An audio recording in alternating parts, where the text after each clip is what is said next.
Hey, so if you're in a grocery store and you hear a baby crying, what did you say you would do?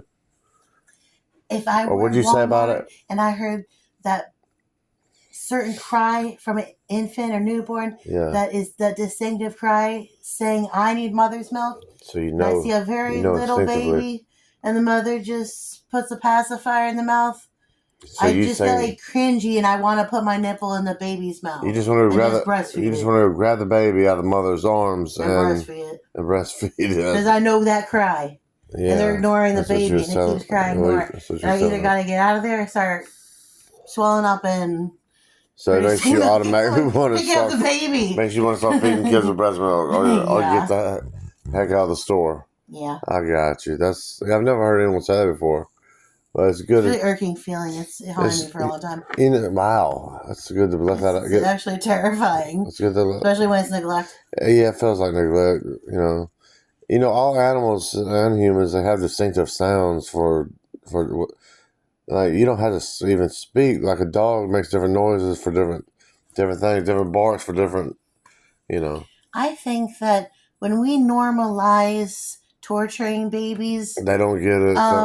Like through some keeping people them don't get it. contained Like in these little plastic containers instead of actually holding them, interacting with them, kissing them, loving them, teaching yeah, them things, talking to them, truly, cooing, yeah, oohing, yeah. looking, Every touching, talking.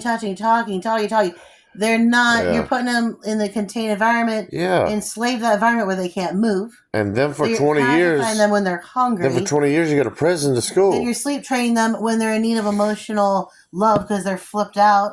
Because True. we used to live in tribes where mother and father slept with child inside of a tent environment. They're used to Yeah. co-sleeping, biologically Well, speaking. they're used to being around their They're still mother. programmed to want to co-sleep, yet Children, society says we can't do that. well, Oh, children, put them in a separate room, in a no, separate container, not, separate yeah, bars over not another windows. box, but children, it should be like if there wasn't government, children would stay with their parents, and then with their parents, not, and for the 18 years, the government wouldn't own their children. So they'd be teaching their children to be innovative and creative, and it'd be a whole different society if it was like that. But so you got the children are sent off to prison for the government to raise their children for 18 years. Then after that, if they don't get a job, they either go to prison or go to another job that's like a prison. There are spectrums that can take you to a nice middle ground. We were talking about What breastfeeding, about though. Yeah, a co-op of homeschoolers? They're not yeah. isolated socially then. Some people will actually have a problem with that. All right, we got 3 Etc. seconds. 3 You know, seconds. let's not go to extremes. Just Peace and find love. good love.